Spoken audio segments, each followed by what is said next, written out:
The Prologue to the Mainline Murders by Sonia Kilvington.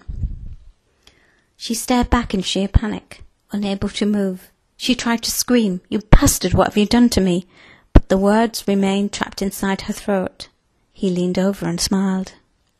"Don't worry, it'll all be over soon," he said, smoothing her windswept hair and replacing each of her leather shoes.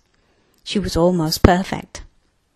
"One last thing," he said, rotating her head painfully in his capable hands. He took a step back to admire his work. It gave him a deep sense of satisfaction. He had planned this so carefully, the details had to be right. He watched the changing colour of her complexion with pleasure. She was already ashen like a corpse.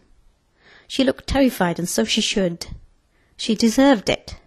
How could anyone disagree? But they wouldn't see it from his perspective, and would make him suffer if they found out. He had to be careful. Thankfully, the midazoloxil he had bought from the internet had not let him down. It had performed its dirty trick. Her body was completely paralysed, but she was still wide awake. It was important that she saw it coming. He wanted her to know.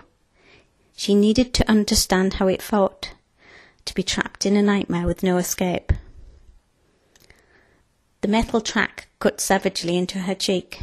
The train was coming now, she could feel it.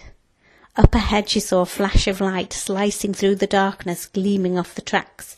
The vibrations grew stronger and her teeth began to rattle. She stared at him, imploring, her eyes pleading for her life. He shook his head.